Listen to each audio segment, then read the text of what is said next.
I'm all about decreasing the overwhelm of social media because I know that it can be a beast. And Mhm. you're totally right. It's ever evolving. But I think with the right mindset towards social media is really the key to approaching it in the first place. So I'm excited for our conversation today. If you are a female Christian entrepreneur or life coach, you need a podcast. And if you have a podcast, you need a podcast coach. Finding a supportive and empowering community is key to podcaster success. Through my holistic approach as a trained life coach and my experience in the podcast industry since 2016, I want to encourage you weekly through answering your podcasting questions. I'm cheering for you, and your voice matters. Hey, everybody. Welcome to Holistic Podcasting. I am your host, Kristin Chadwick, and today we have another amazing guest. Welcome to the show, Mandy. Thank you so much for having me. I'm excited to be here. Yes. Okay. I have to introduce you because that was very Yes. quick. Like, come on in. It's like you've done this before or something.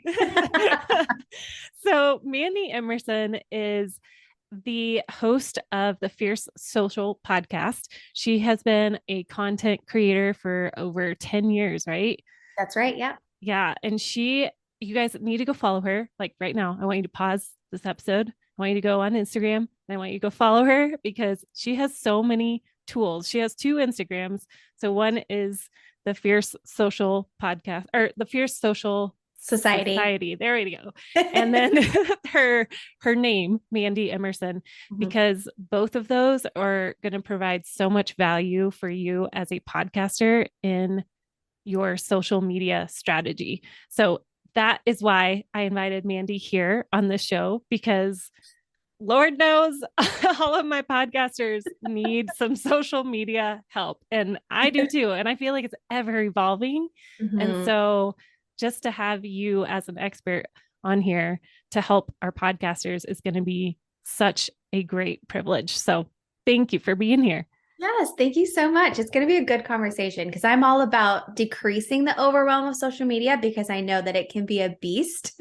And Mhm. you're totally right. It's ever evolving. But I think with the right mindset towards social media is really the key to approaching it in the first place. So I'm excited for our conversation today. Yes, yes. And I have to say too, the reason why I found out about Mandy was she was on another podcast that I was listening to. And I was like, wait, I feel like we jive.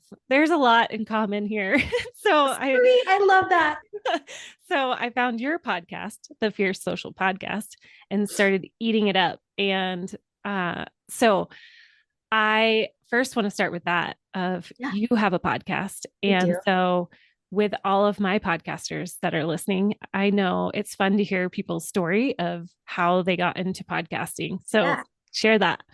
Yeah, it's probably not as like fun as maybe some other people's, but I just knew that it was always on my radar to have a podcast. That's really what it comes down to is I've going back to the comment you made about being a content creator. That all started back in my YouTube days. Yep. Even before that, I was on, and the reason I got into YouTube was because I had come off cruise ships. I actually have a background in performing arts. So I like to say that I traded a physical theater stage for a digital stage, basically. And I was coming back from a Australian itinerary, so my time zones were all messed up, and I was up one night really late, and I stumbled on these like beauty tutorials and videos. And yes, I liked makeup, but I was no makeup artist. But all of a sudden, I decided in that moment that I was going to be a beauty blogger for some strange reason. That's But awesome. what I fell in love with was the actual content creation process. So that was really the start of my content creation journey was with these YouTube videos. I liked the editing. I liked the storytelling that you could do. And this is well before all storytelling really was even popular as it is today. So podcasting, when I started this business of the Fierce Social Society back in 2020, so I'm a pandemic business, as I like to say, it was just always on my radar that I wanted to be able to reach people in a bigger capacity and also nurture the people that I have. Cause I know that podcasting can be a really great strategy for growth and exposure, but it also can be really great just for nurturing and having conversations that even though when I'm recording them, it's just me, myself, and I, but I really like to imagine that I'm sitting across, just like I kind of am with you, Kristin. Obviously we're on Zoom together, but Yeah. it's kind of like I'm sitting across from somebody and just having a conversation with them. So it's just another way for me to extend that reach to the people that I already had. And then if new people came along, that's even better. It's kind of a bonus. Yes, that's so good. And something that I did want to hash out, like, how have you seen the podcast help grow your online business?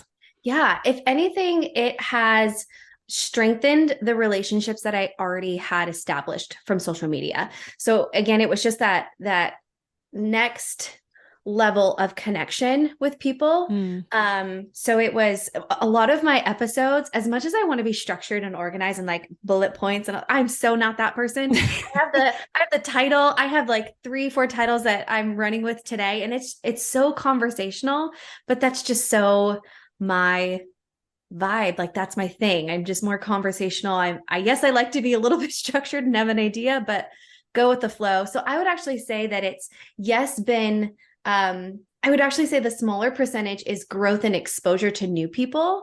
I love being on other people's podcasts, but I would actually say how it's grown my business is with the people that I already had that were already in my sphere.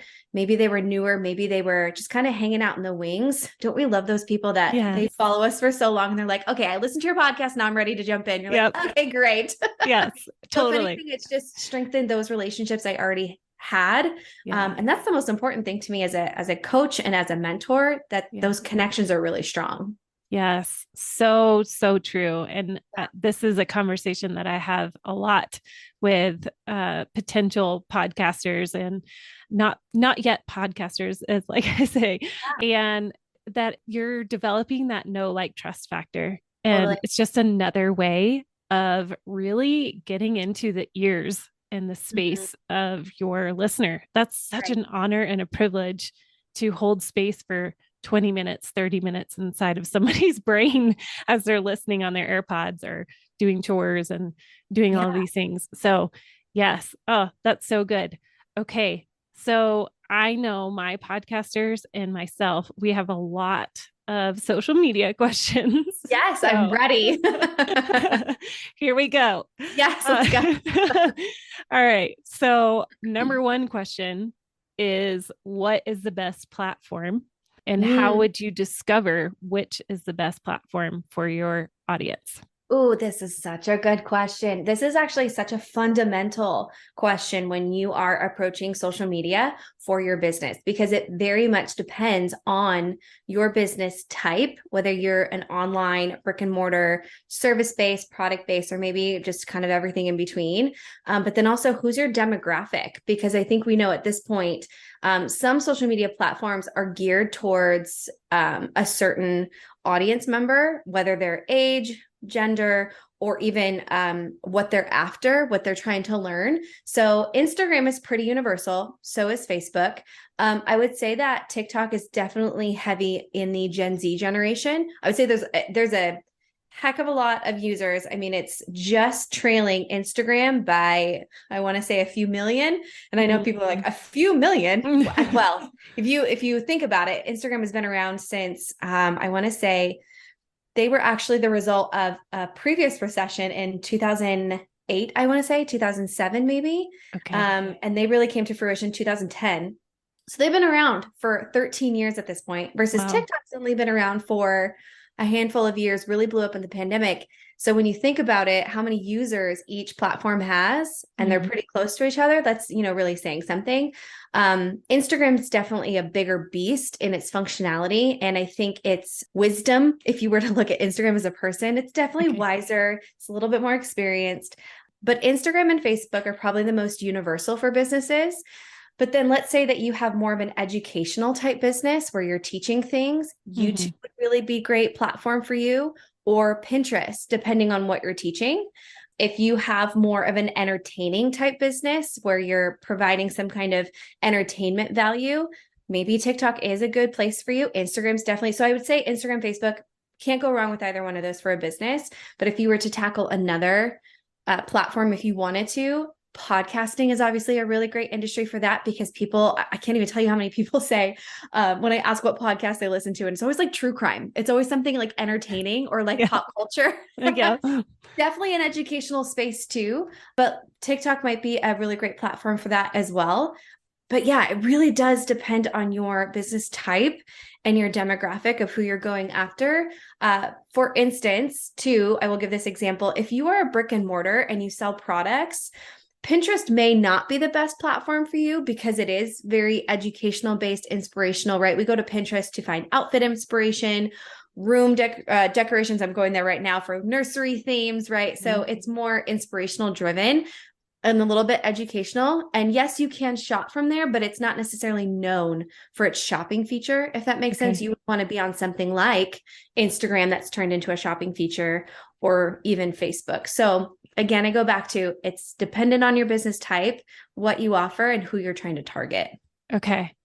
That's so good. And it's very much like what I have shared with podcasters of where is your audience hanging out? How old are they? What do they like to do? And so I would love your opinion on that. Like as a podcaster, what is, I guess my question would be, if somebody is trying to figure out what is the most bang for my buck as a podcaster, where do I promote my show? Yeah. Okay. So I'm actually going to give you my entire workflow. Okay. Because podcasting, when I record a podcast, that piece of content in of itself gets broken up into a whole bunch of different pieces. So get a pen and paper because this is going to be real good. This is going to be so efficient and effective for your time. So always take video when you're taking audio. Always. When you're recording like this, take video, right? I usually try and stay like in my branding colors. Like I have days that I'm camera ready, I like to say, when I'm to record, and I try and do a couple if I can. So what ends up happening is that audio obviously goes to the podcast. Little snippets can then be broken up into little audio bites. The video will go to my video editor and he will edit the long form of this. It'll go to YouTube. And then he will break up little pieces that will become reels, or in somebody else's case, maybe TikToks or YouTube shorts, or even pin ideas if it's applicable to that platform. Okay. The audio also at the same time will get transcribed into a blog.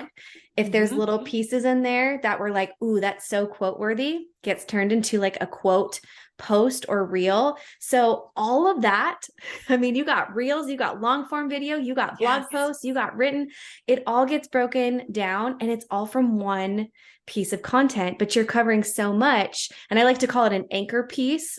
Yeah. Other people will call it like your core content or like your foundational piece of content and then break it apart.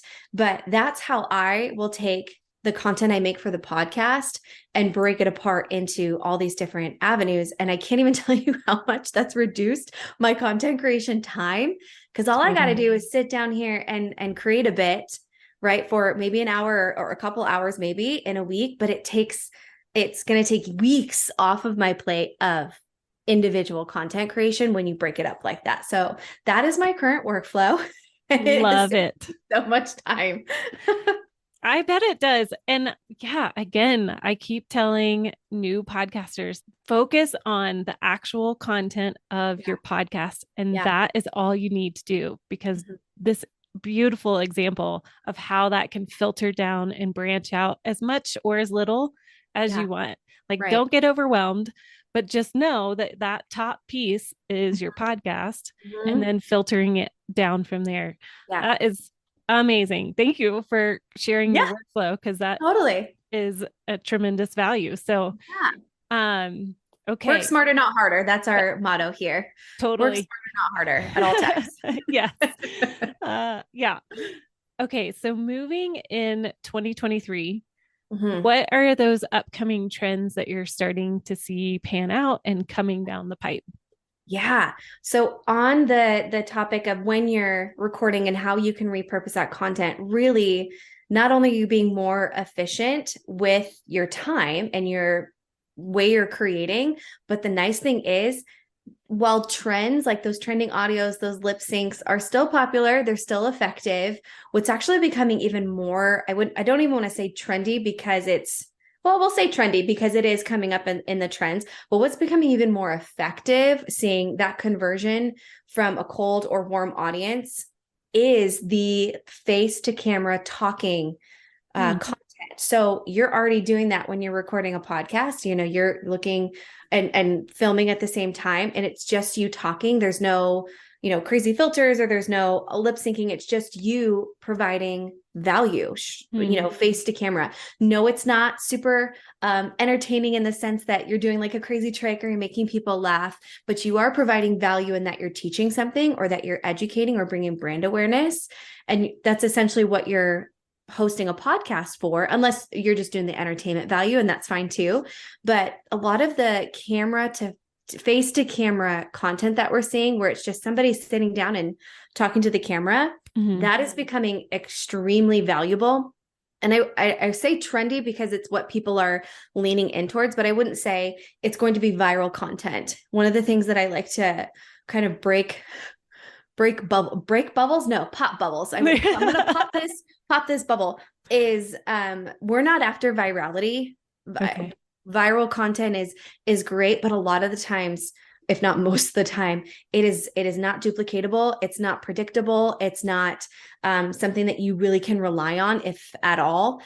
So you want to be creating content that is just building, again, that like no trust factor, and it's creating the connection with your audience. And a lot of that is just you talking. It's you educating. It's you talking to the camera, because if somebody's going to work with you for a service specifically, they want to know that they jive with you. They just kind of like what you said about listening to my episode with somebody else. Like, I really jive with her. And that's because you're just listening to me. There's no like filler. There's no, filters or lip syncs going on. It's just me. And that might be a little bit scary to people, but if you're getting into the space of podcasting, I mean, you're more than halfway there. Now it's just getting the video aspect, maybe editing that down. I highly recommend a video editor. Holy cow, that'll save you so much time.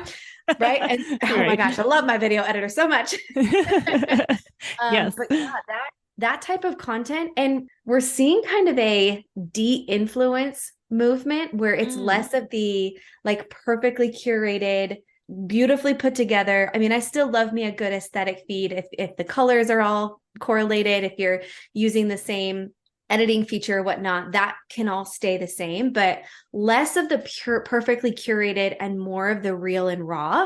That seems to be really coming to the forefront of more authenticity, just more real, more honesty. And that's all really good news, because I think a lot of times as business owners, we're like, I got to put on this facade, or I got to be goofy or outgoing. And really, you just need to be yourself. I know people hate that advice. Yeah. But it should be a relief to hear like, okay, I can just be myself and grow my business and book clients, or, expand my customer base. Yeah. It takes the pressure off of performing and just be. Yeah. Right. That's so good. Okay. So I can totally I hear specific people in my brain saying, what if I don't like to be in front of the camera? That's why I chose podcasting. So I don't have to be in front of the camera. Okay, great news. There's a really fun way to go behind that. So my brain would think the audio files that you can use, you can actually really get creative with your editing. You can actually get clips of they're called stock photos or videos if you wanted to, or it could just be the text going across the screen of what you're saying. It could just be that. A lot of people have been doing where they do set up a camera, but it's over here to the side. So you're not looking at it straight on, and you're just talking to, your computer screen, and your phone's off to the side where it's just capturing you recording. So you don't necessarily have to worry about putting on or being in front of the camera. It's more so just capturing the behind the scenes of it. So you can totally get creative without you being in front of the camera. I will say that is probably another trending thing, is getting in front of the camera, but not in a big, like, show-stopping way. I mean, right? Like you and I are just in our offices recording this. It's not one big production. I got my microphone, you have yours, right? It's not all the lights and camera action, whatever. Right. But you can get creative with it, with while still pushing yourself out of your comfort zone a little bit. Okay. I would challenge people to try it. Right? I like how I like go up in intonation, like I would challenge you maybe? Like question mark.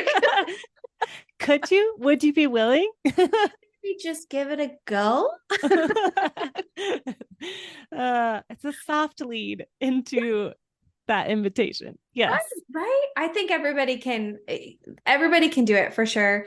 And you really just don't know what you're capable of until you give it a try. And if you hate it, man, at least you tried it, right? At least you can say like, that's not for me. And okay, let's get creative with something else. Yes. Yes. I love that. Okay. This is so good. Okay. Yay, good. All right. More questions about the podcast post and like promoting. Yeah. So say you have a new episode that comes out on Monday. I've heard, and I don't know, I mean, I assume this is accurate. There's a 72-hour window of engagement or higher engagement in your episode listenership if you post within that 72-hour window. Do you know if that's true? So are you saying like 72 hours like on Instagram? Yeah. Mm-hmm. Well, so what we've learned about Reels is they do have a longer shelf life. Life. That's a weird way of saying that. But they do last longer as far as reach. It is all very dependent on what you're talking about or your niche specifically. But again, I go back to those types of posts where it's more so like this, it's podcast, it's a face to camera. The majority of those posts will probably not go viral, but it will still get in front of the right people. If you're creating those reels effectively, and what I'll get into what that means here in a second. But I kind of want to just set the expectation that those reels will probably not like get tons and tons of views. They absolutely may, but it's not something I want people to bank on, right? Because you're stripping down just to the basics of either educating or brand awareness, or you just had a really great thought in there that's going to make somebody go, ooh, that's interesting. Or, oh, that's totally me. It's kind of like a relatable moment. And that's not necessarily like, holy cow, I can't believe that, unless you have a controversial type podcast, and maybe you do. Controversy tends to do really well on social media. Gets people engaging, it gets people talking. But if that's not your podcast, don't fret, right? It can still be very effective. But what I've learned about Reels, for one, is that they have a higher shelf life. So it's not just 72 hours. It's not just within the 24 hours even that it's posted. It could actually get picked up weeks down the line, and it actually could continue trending for months down the line, which is really great news, right? So podcasts and YouTube are the two platforms that are more so evergreen. When you post something and somebody goes to search, maybe they want to search, podcasts and social media, kind of what our episode is on today. They'll be able to pick up our episode together, even though we posted it, months, weeks, even years ago, something like that. Same thing with YouTube. With Instagram, obviously it's a little bit different. It is a little bit more in the moment. And the more engagement you get in the front end, the better. But it's not to say that it's just like going to completely die out, right? Okay. How to create a more effective reel when you're doing content like this, where it is like talk to camera or it's more audio, is you want to get right to the point at the very start. You want that very first sentence, or even those first couple of seconds, to be really hook worthy, to make people stop and listen, right? So that very first sentence you say has to be the hook. It can't be, hi, welcome to my podcast. Today we're going to talk about, people are already gone, they're out the door. That's so good. Not because you're not interesting, not because what you have to say isn't interesting. It is because our attention spans as a human race has just gotten so tiny. We are so quick to go into the next thing. But what we have to realize is our social medias for our businesses, it's not about us and it's not for us, it's for them. So somebody's scrolling the feed or whatever they're doing, right? They're trying to figure out, what can you do for me? And if they're listening to you, just say, hi, welcome to my podcast. Today we're going to, right?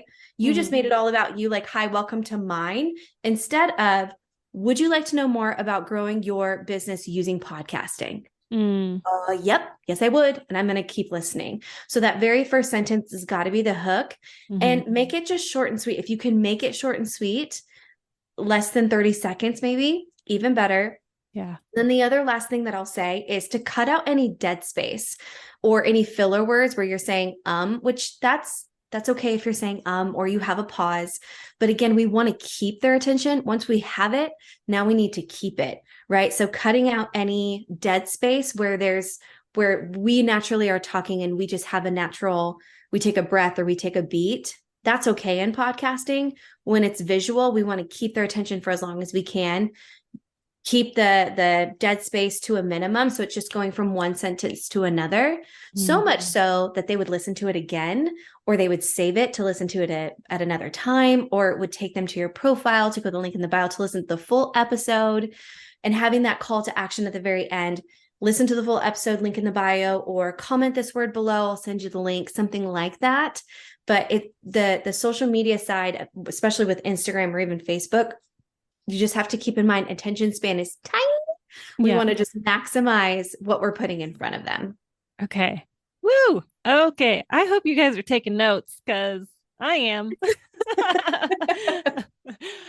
So we'll stick with Instagram because I know there's different ways that we can promote our podcast, our business. Have you found stories versus reel posts or carousel posts? What is the most effective that you're seeing right now? When sharing podcasts specifically? Yeah. Mm-hmm. I would, so there's different ways that you can approach both of them. So the way that I like to look at reels and then stories, reels is like the movie trailer. It gets out to the most amount of people, right? Your long form content, like a YouTube video or even a video on Instagram that's longer than 2 to 3 minutes, or your podcast episode, is the main feature film, right? This is what not as many people come to see, but the right people will come to see it. And then your stories are the behind the scenes. So back in our DVD days, right?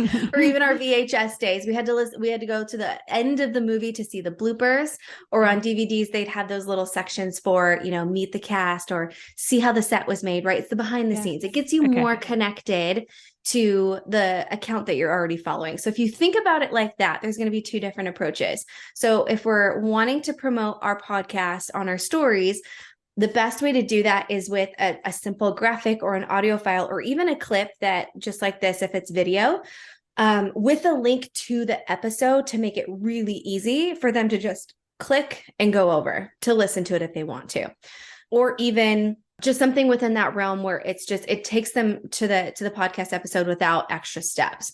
Now for a reel, because we can't put links on the reel, we can't put links in the captions, we're going to have to entice them a little bit more. And what you're going to want to do with those is take like your juicy, again, going back to the most effective way to capture your audience, take like the juiciest part of that episode or something that's going to almost leave them hanging a little bit. They're like, wait a minute, where's the rest of this?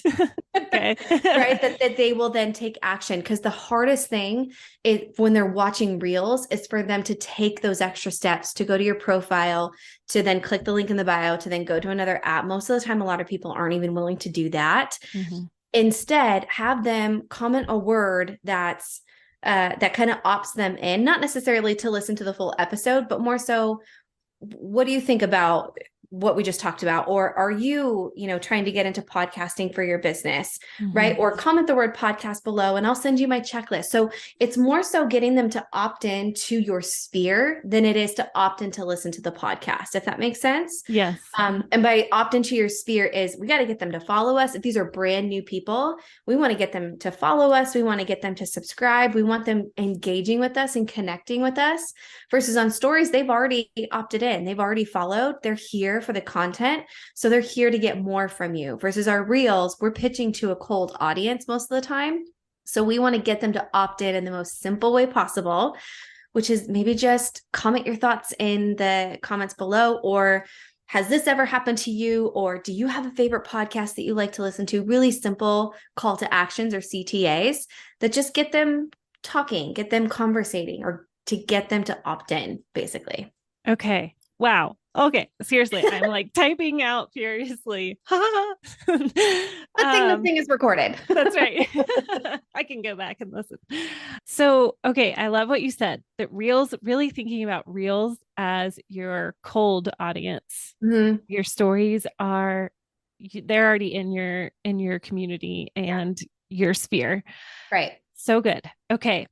So we're going to hone in even more, zoom in even more. One of the things that as a podcaster we can face is it can get lonely because you are talking into a mic. And even if we're doing a Zoom, one to one, we're still, there's no immediate feedback. And so I know as a podcaster, as other podcasters who we produce and coach through, there can be a little bit of a, is anybody listening?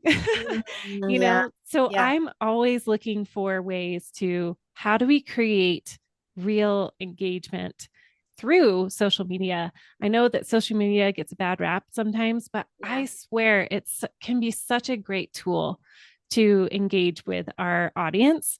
So what have you found with Instagram or Facebook that has been the most helpful in really pulling out our community to engage? Because there's those looker, what are they? Looky Loo. There you go. Yeah. Our little nosy Nellies. Yes. Who may never comment on anything, but they are faithful to the end. But how do we get them to comment or react or respond? Yeah. It really is a matter of including them in the conversation in the most simple ways possible. How I've found to do that. So a couple of ways is in your stories. Once you get them to opt in, really, because like we kind of said, once they're opted in, once they're in your sphere, now it's the task of getting them to engage and talk back to you. And really that is with the most simple of questions, conversations, but it's including them in the decision making sometimes. So one thing that I've actually done for planning baby boy's nursery is I've invited people to give their thoughts and their opinions or maybe their suggestions on nursery themes. Super simple, has nothing to do with my business, but it's still connecting them to me because at the end of the day, I am a human. We're all human, right? We're all doing human things, right? Yeah. And that is still a really easy way to include people in on the conversation, but not in a tell me who you want on the podcast. Like most people are like, I don't know. But what if you routed it as, would you like next episode to be on entrepreneurship, social media, podcast guesting, or like something really specific? So with whatever it is in your niche, right? We can actually see that on social media posts too. People will say, do you want a post to go up tomorrow on how to go live or how to get confident in front of the camera or hashtags, whatever, right? Ongoing conversation about hashtags. It's never ending. Right? But so you could have all three of those posts ready to go. And now you're just getting the input of your audience. And it's just a simple little yes, no, or what nursery themes have you seen that are really cute? This, that, and the third. But it's just making the answer that they have to give really simple, if that makes sense. So instead of, what episode do you want me to touch or topic do you want me to touch on? Give them parameters, give them options, because then it makes that decision making so much easier. And once they start with those baby steps, then the conversation, like the floodgates just like open up and they're like, blah, blah, blah, blah, like word vomiting in the DMs, which is what we love. We not do. Word, not vomit specifically. So sorry for that word, but word spill it, waterfalls. I'm going to say word waterfalls instead, but just including your audience in on the conversation. Okay. And a way that you could actually do that really creatively with your podcast is I will actually stream some of my episodes into my free Facebook group, or I'll go live on Instagram and say, at the end of this episode, I'm going to take your questions live on Instagram. So if you have any questions that I'm going or you're thinking about, put them in the comments. I will pause at the end of this recording and then I'll answer your questions. So it's almost like they get to be a part of it. So the whole, is anybody listening? Well, now they actually are, and you can actually see them on your live. Yeah. I will say that will take a few times of doing it for people to realize that you're answering questions. So it's a little bit of monkey see, monkey do. And a way to get that train going of people just responding in general. Let's say that I've never polled the audience before, and now I'm asking for nursery theme ideas, and people have never seen me take opinions from the audience before, so they may not be as inclined. This is a quote from a show that my husband and I love to watch reruns. It's called House. It was an old medical, I say old, but it wasn't that old, but a medical show. Yes. And in one of the episodes, we always quote, is it lupus? Right. Is it lupus? I don't know. It's always lupus. Right? I feel like I'm a doctor at this point of the stuff that's talked about. No, I'm not. Please do not come to me for medical advice. That'd be terrible. One of the things that he said was monkey see, monkey do, but it was in the phrase of, you need to eat the red berries. And it was monkey see, monkey do. Like, other monkeys have to see another monkey eat the red berries to make sure that they're not poisonous. Okay. Right? That's really where that comes from. So like, eat the red berries. So what I would do in the beginning when I was trying to get my audience to engage and nobody was commenting back. So first of all, be really specific with your question, give options or give parameters, right? Don't make it super general. Like, what are you doing today? What topic should I cover? More so those parameters, but then answer your own questions, answer your own poll stickers in your stories. So what I would do is, since I have multiple accounts, I would actually then go to another account and put answers in there. Okay. To then share all my stories, right? To get people to see, people are asking people. It's a little sneaky, right? But just because people aren't answering doesn't mean that they're not thinking about it. Or just because people haven't asked the question doesn't mean they're not thinking about it, right? So you're just there to break the ice. Or if you feel too sneaky doing that yourself, get some of your friends to answer for you. Like, hey, do you mind just putting in an answer in here so I can share it to show, people are asking questions. Okay, I guess I'll ask mine, right? So when we're in a classroom, it's the same thing. Like, does anybody have any questions? So many people do, but nobody puts their hands up, right? Because they're scared to be the first one. So just break that ice for them and answer your own question. And then they'll see the monkey see, monkey do portion. And then it'll just open up the floodgates.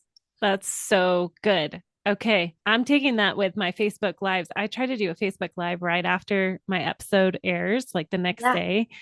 And it's yes, there's crickets most of the time. And so then I just kind of fill the time, but it's so true. It's such a good analogy of monkey see, monkey do of, okay, what would the most common question be from that episode?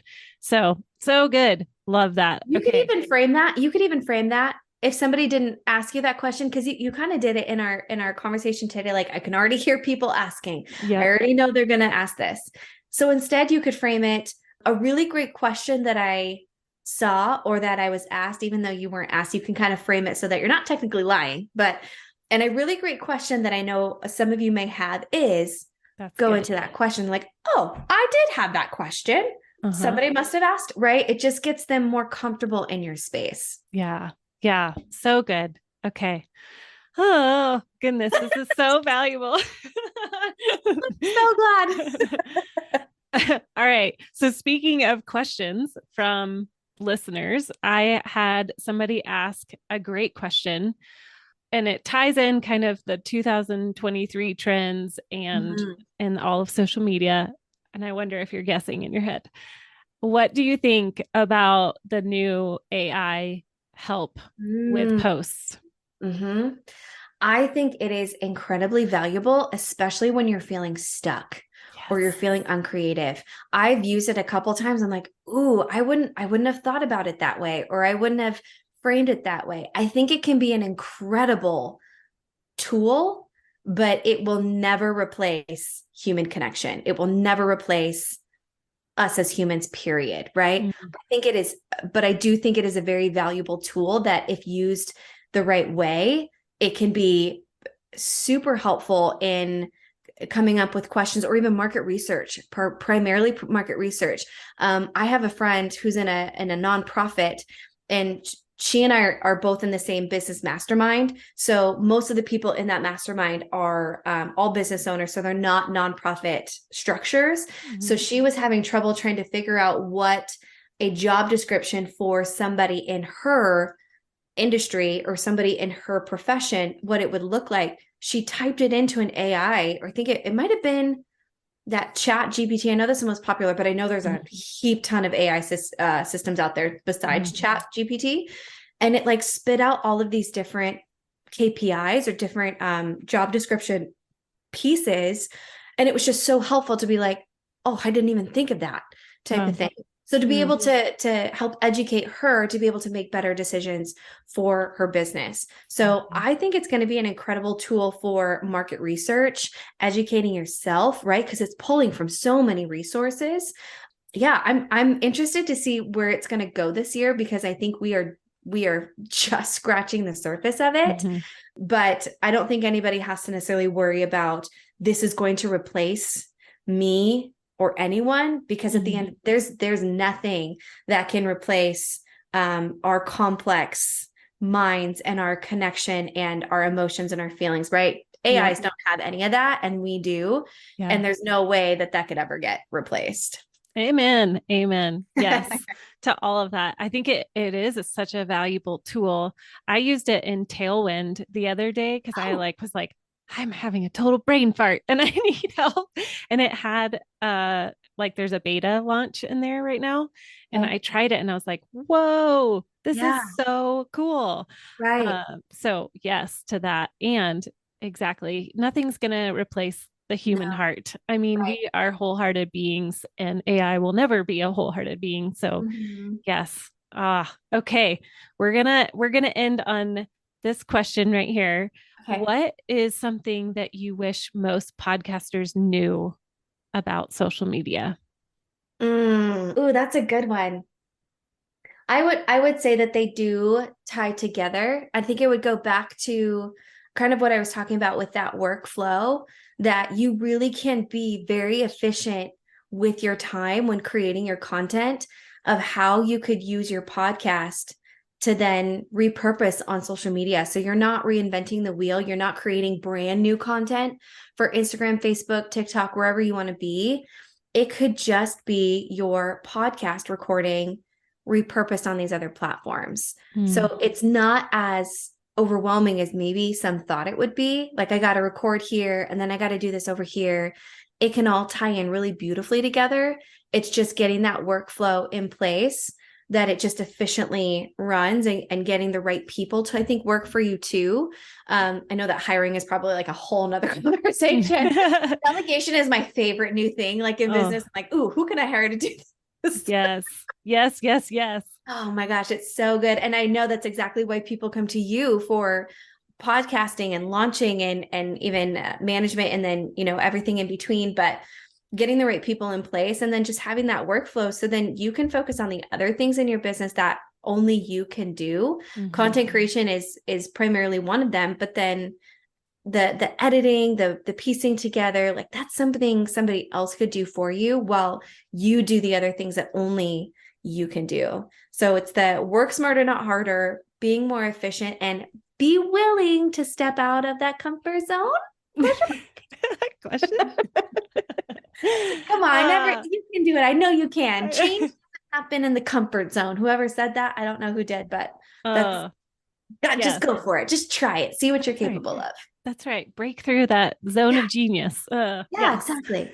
Okay. So speaking of delegation, I would love for people to know where to find you. And I mean, if you didn't hear all the value that she just brought on this show alone, oh my gosh, she has a course right now, right, that you're doing that could be so helpful to many of my listeners, if not all.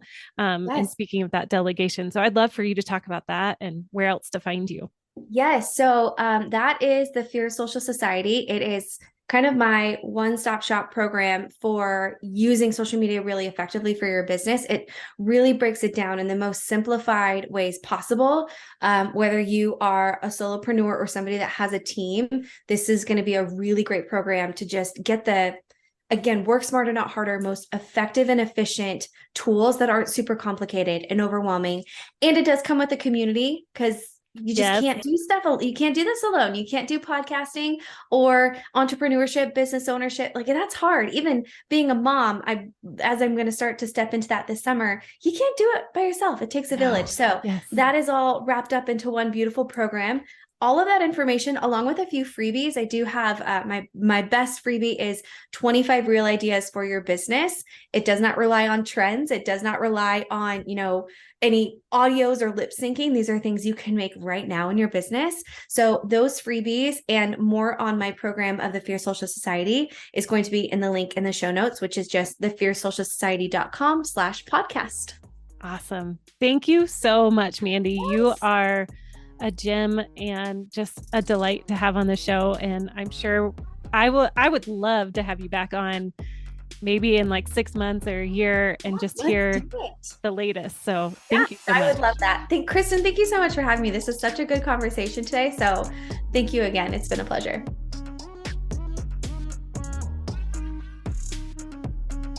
Hey, thanks for listening today.